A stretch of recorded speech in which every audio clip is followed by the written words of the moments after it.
The call came on a Tuesday. I was in my Boston office at Vance Historical Appraisals, authenticating a Qing Dynasty vase, when my son's name flashed on the screen. I almost didn't answer. "It's done, Dad." Daniel's voice was clipped, businesslike. "The collection is sold. All of it." I leaned back, the leather of my chair groaning in the quiet room. "I see." "We got a fair price," he added, a pathetic attempt at justification. A fair price for 30 years of my life, for my soul cataloged and shelved. They thought they had gutted me, left me with nothing but an empty study and a broken heart. A slow smile spread across my face. "Tell me, Daniel," I began, my voice dangerously calm, "did they pay in cash for the fakes?"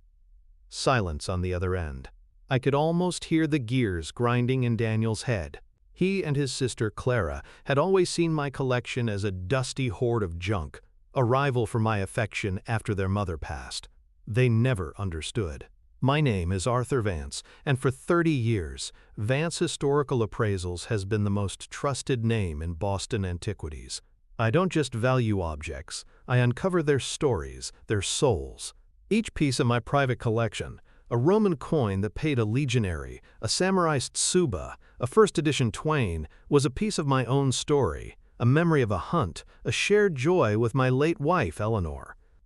My children saw only dollar signs. They saw an inheritance they felt entitled to, a quick payday to fund their vapid modern lives. They saw wood and metal and porcelain. They never saw the history. They never saw times M.N. And that was their fatal mistake. It's why, 6 months ago, I began the swap. The real collection, my life's work, was safe. And their betrayal was about to cost them everything. The fracture wasn't a clean break. It was a slow, grinding erosion that began the day we buried Eleanor. She had been the bridge between my world and theirs, the translator who could explain why a chipped porcelain cup was more valuable than a new car. With her gone, all Daniel and Clara saw was an old man clinging to dusty relics. They never understood that every piece was a memory of her. The silver locket from a Parisian flea market on our honeymoon, the weathered sea captain's logbook we found in a dusty shop in Salem, reading it aloud to each other by the fire.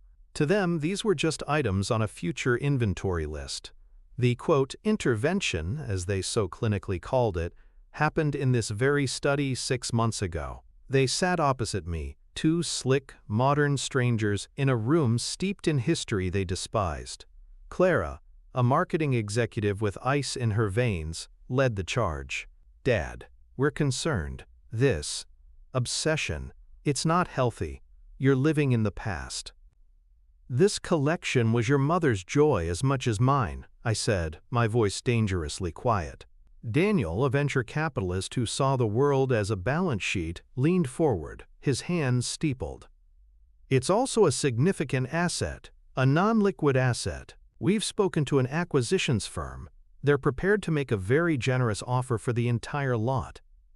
"Acquisitions firm?" The term felt like a violation. "You mean a chop shop? You want to sell your mother's memories for parts?" "We want to secure our futures," Clara shot back, her voice sharp. "Something you never seem to care about. It's just stuff, Dad. It's collecting dust while our lives are happening now." "Struggling?" I almost laughed. Their struggles were first-class flights and downtown lofts, funded by trust accounts I'd established years ago. But in that moment, the cold, hard truth landed on me like a coffin lid. They weren't just ungrateful, they were predators. They didn't see me as their father. I was just a stubborn lock on a safe they wanted to crack. They were waiting for me to die. They left, confident they'd planted the seed. They were right. They had. That night, I sat in the dark, the silence of the house pressing in on me. Their transactional words echoed around the room. Connor asset. Liquidate. Stuff. Connor asset.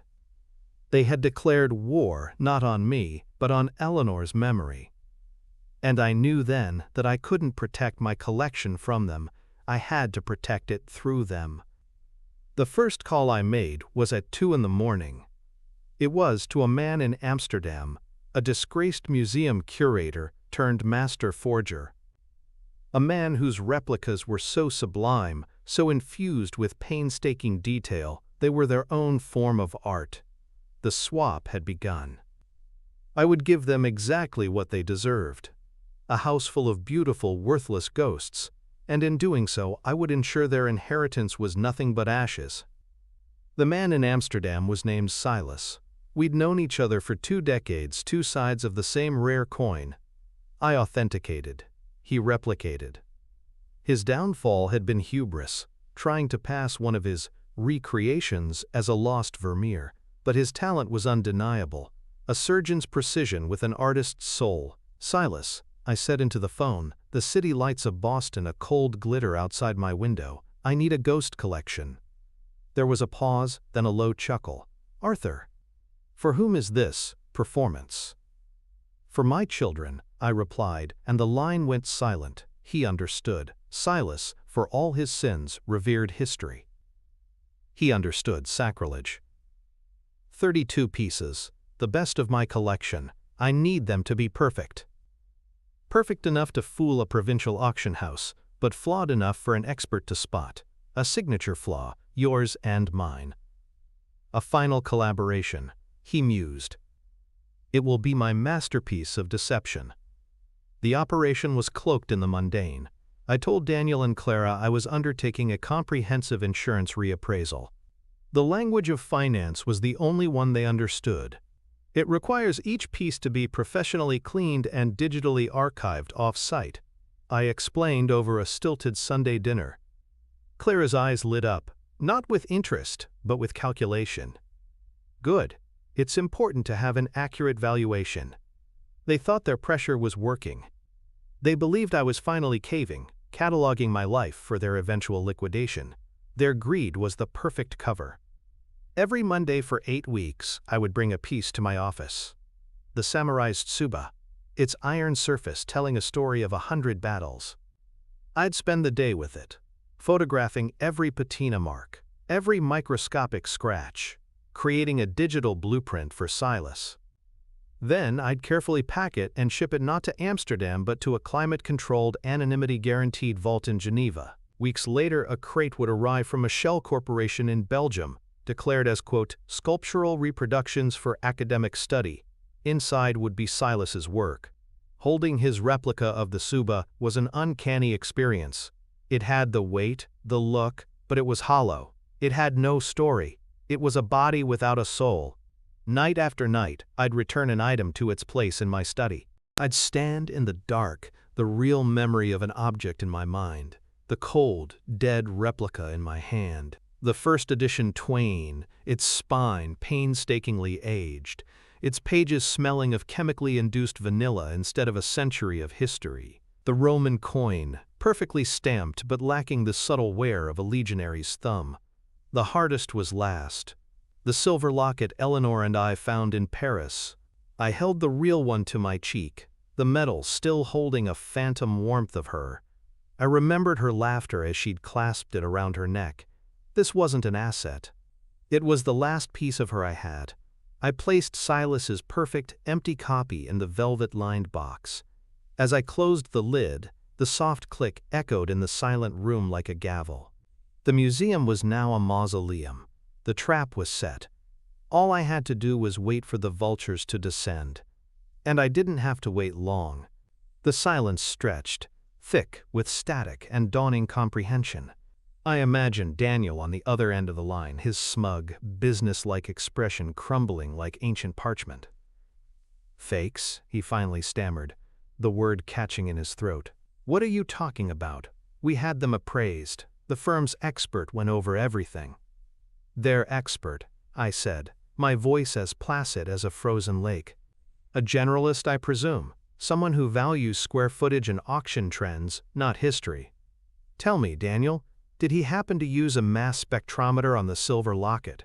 Or check the paper composition of the Twain first edition? More silence. I'd hit my mark. He wouldn't need to, Daniel blustered, his confidence a leaky raft. They looked perfect. Oh, they are perfect, I agreed. Silas is an artist, but they are perfect copies, a masterpiece of deception, you might say. Each one has a signature flaw, A tell, my tell. For instance, the samurai's tsuba. The rust pattern is flawless, but the iron's carbon content is wrong. Post-industrial revolution. A lovely paperweight but utterly worthless. I heard a sharp intake of breath, a muffled voice in the background. Clara had arrived. I could picture the scene. The two of them in Daniel's sterile downtown apartment, the phone on speaker, their faces pale with a terror that had nothing to do with family and everything to do with money. "You're lying," Clara's voice, sharp and brittle, cut in. "This is just another one of your pathetic games to hurt us." "Am I?" I swiveled my chair to look out at the Boston skyline. "The firm you sold them to, Blackwood Acquisitions, wasn't it? Run by a man named Julian Croft." Daniel's voice was a choked whisper. "How did you know that?"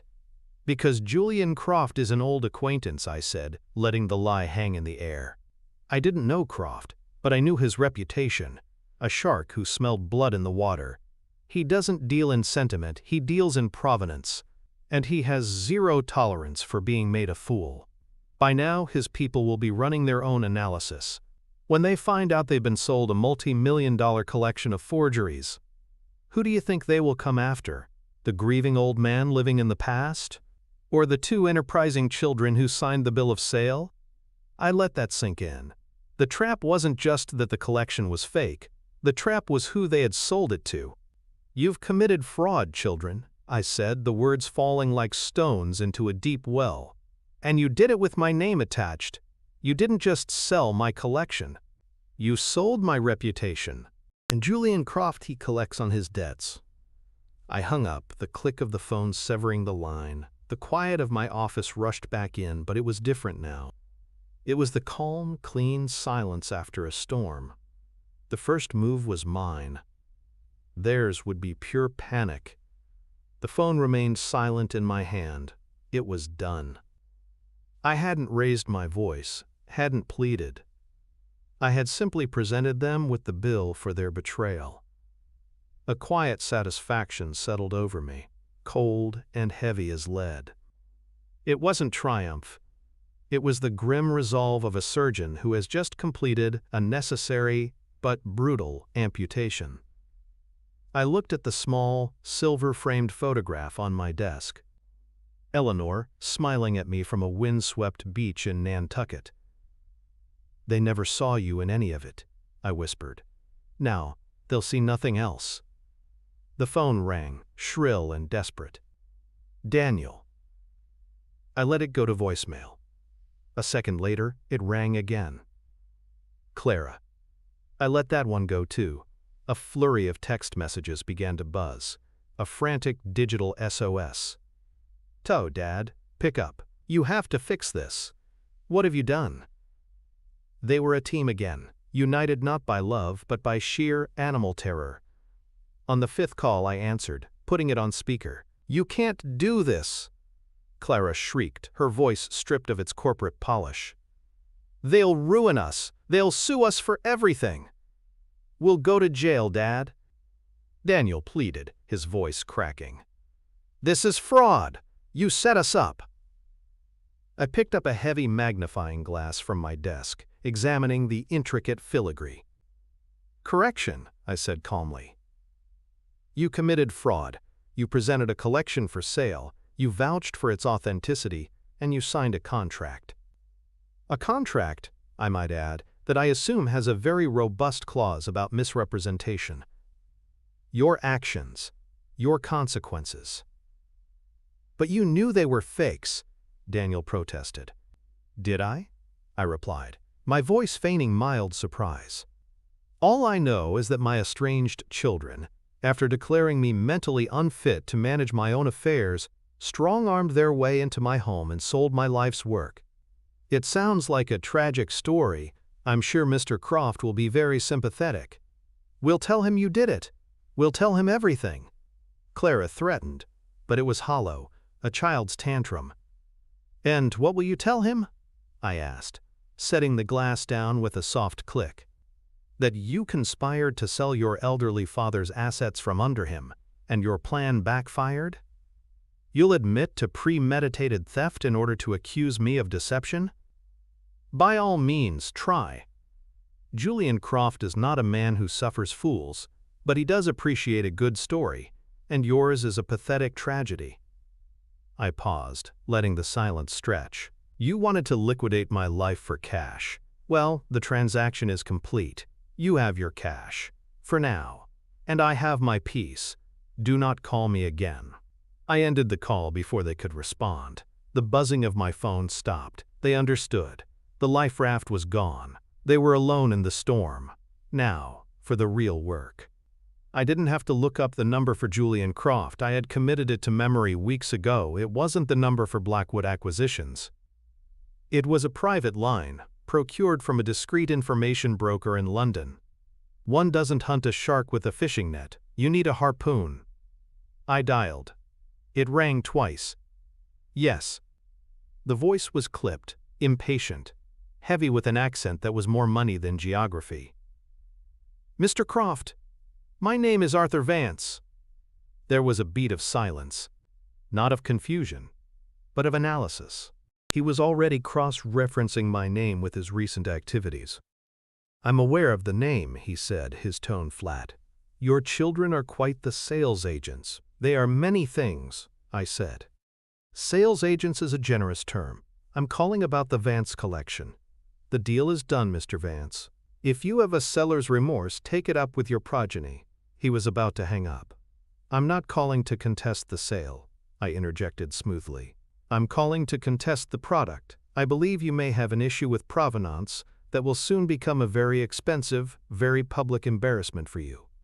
The silence on the other end was different now. It was charged. I had his complete attention.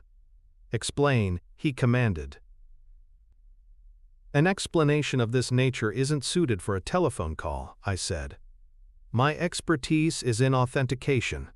Your people are good, but they look for value. I look for truth. The truth of the collection you now possess is complex and worthless." I could hear the faint sound of him tapping something, a pen against a desk, a finger against a screen. He was weighing the odds, the cost of ignoring me versus the cost of hearing me out. A man like Croft didn't get to where he was by ignoring credible threats to his bottom line. "What do you want?" he finally asked, the two words sharp as broken glass. "I want to offer you a consultation," I said. "I am the foremost expert on the Vance collection, for obvious reasons. I can provide you with a full, detailed report on every piece you now hold, an irrefutable document detailing their precise nature, information that will be useful in your subsequent dealings with my children." I had offered him the weapon and the instructions on how to use it. The hook was set. "Where and when?" he asked, all pretense of dismissal gone. "My office. Vance, Historical Appraisals. Tomorrow morning, 10 o'clock. I gave him the address. "And Mr. Croft," I added, my voice hardening slightly, "come alone. We are not discussing a business transaction. We are discussing the art of the story. And you have bought a very bad one." I hung up before he could reply. I was in control. For the first time in a long time, I was the one setting the terms. I stood up and walked to the reinforced door of my private workshop, the one room my children had never been allowed to enter. I keyed in the code and the heavy door hissed open, revealing a small, climate-controlled space. It was empty, save for one item on a velvet pedestal in the center of the room. It wasn't a Roman coin or a first edition book.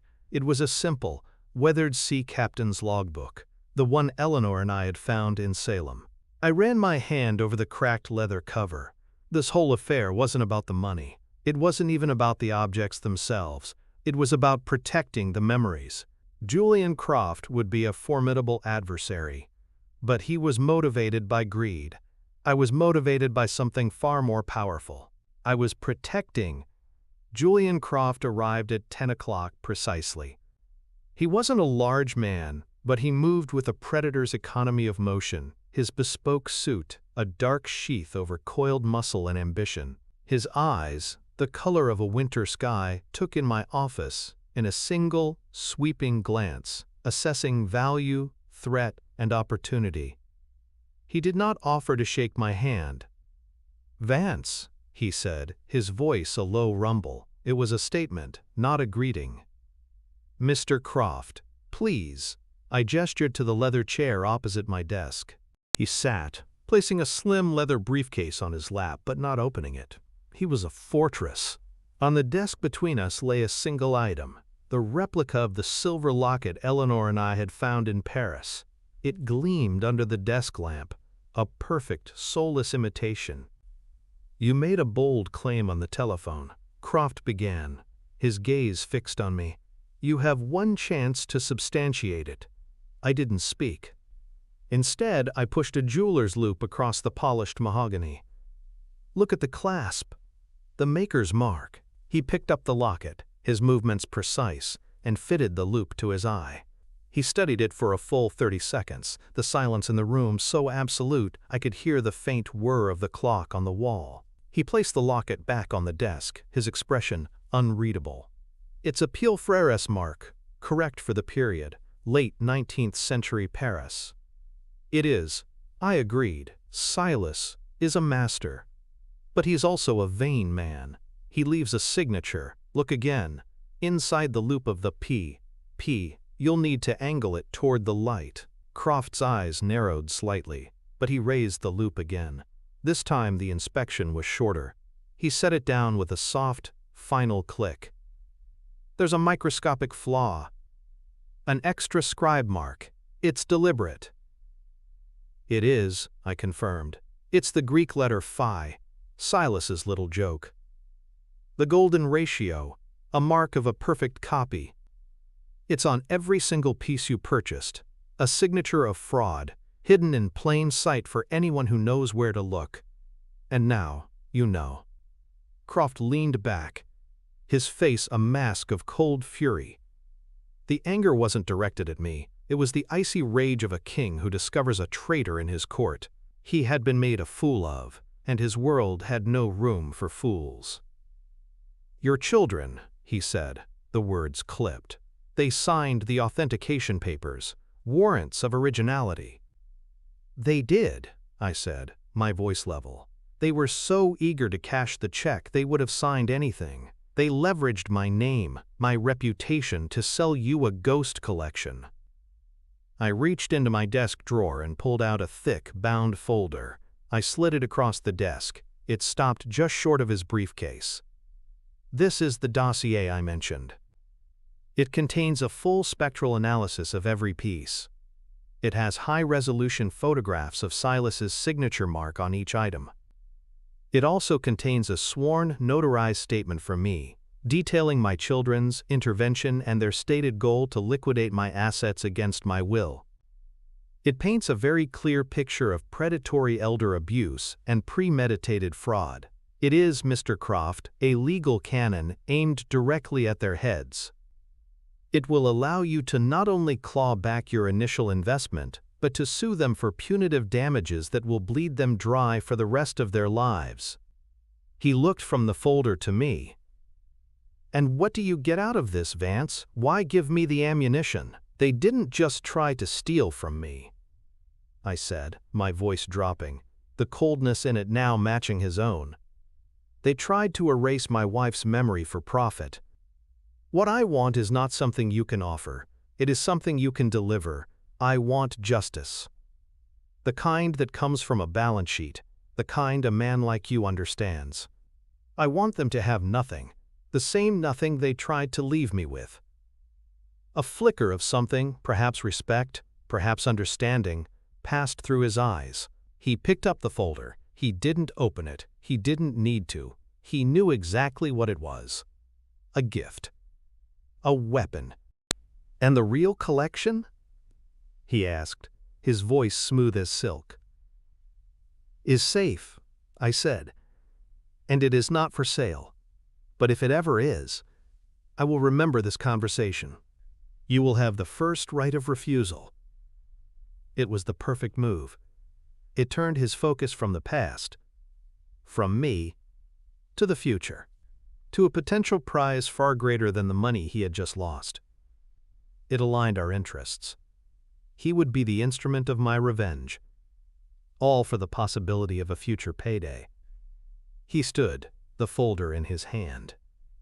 Your children are fools. They swam in shark-infested waters, and now they will learn what it means to bleed." He turned and walked out of my office.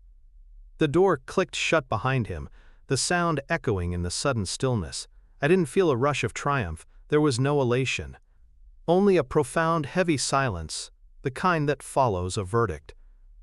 I had passed sentence, and Julian Croft was my executioner. I had won, but the victory felt like a scar, a necessary wound that would finally be allowed to heal.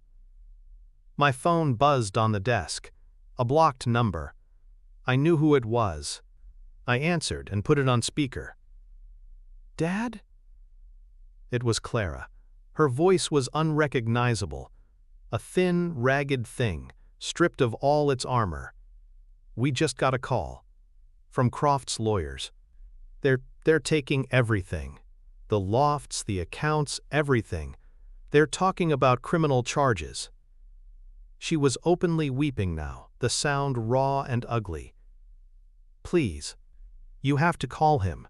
Tell him it was a mistake. Tell him you'll fix it." "There is no fixing this, Clara," I said, my voice quiet, devoid of anger. "This was never about a mistake. It was about a choice. You and Daniel chose to see your mother's life as inventory. You chose to value her memory in dollars and cents. You placed a price tag on love, and you sold it for pennies." I picked up the framed photo of Eleanor, her smile a warm light in the dim office. "You wanted your inheritance," I continued, my voice hardening just a fraction. "And now you have it. You have the exact value of what you sold. Nothing. You didn't just sell some old objects, you sold the last pieces of her, the last pieces of me. This isn't a punishment, it's a receipt." "But we're your family," she wailed, the words a desperate, hollow echo of something that no longer existed. "No," I said, the word cold and final as a tombstone. "You were my children. Now you are just a bad debt that has been collected." I ended the call, placing the phone face down on the desk. The buzzing stopped for good. I looked at Eleanor's smiling face in the silver frame, her eyes full of a life my children had never bothered to see. The house was finally quiet. The ghosts were gone. And for the first time in a very long time, I was at peace. So here's the question for all of you. Should I ever tell them they only sold the fakes, or just let them live with the fact they betrayed me for pocket change?